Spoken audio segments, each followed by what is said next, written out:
অল্প সময়ে যেভাবে বানিয়ে ফেললাম টমেটো কেচাপ। এভাবে টমেটো কেচাপ বানালে অনেক সহজ হয়, নতুনদের জন্য আরও পারফেক্ট একটি রেসিপি।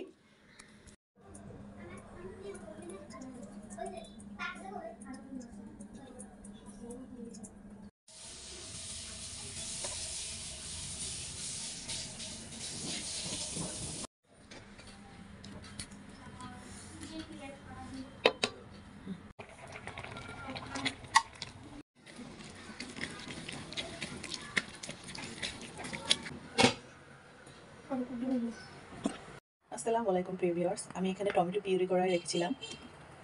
এখন আমি এখানে চিনি দিয়ে দিচ্ছি।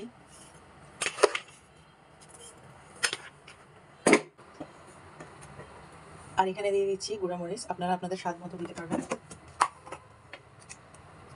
আমি আসলে অনেক শর্টকাট একটি রেসিপি দেখাচ্ছি আপনাদের। টমেটো পিউরি করে যে কোনো সময় সস বানাতে পারেন। আর এখানে দিয়ে দিচ্ছি হাফ চামচ আদা গুঁড়া, 1 চামচ দিয়ে দিলাম লবণ। আর যেটা দিব সেটা হচ্ছে 1 চামচ পরিমাণ আমি সিরকা দিলাম, আর 1 চামচ দিয়ে দিচ্ছি। এখন এটাকে ভালো করে জাল দিয়ে নেব।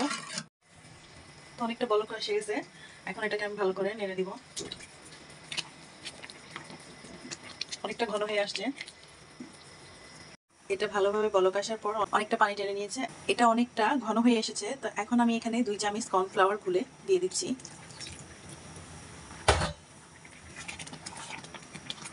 ভালোভাবে নেড়ে চেড়ে দিচ্ছি।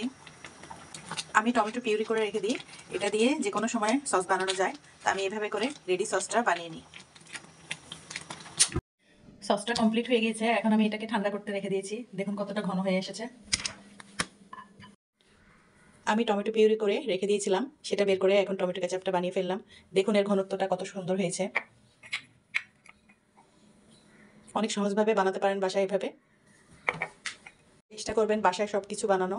বর্তমানে আমাদের খাবার দাবারে অনেক পরিমাণ ভেজাল, তাই বাসায় বানানো আমাদের জন্য স্বাস্থ্যকর।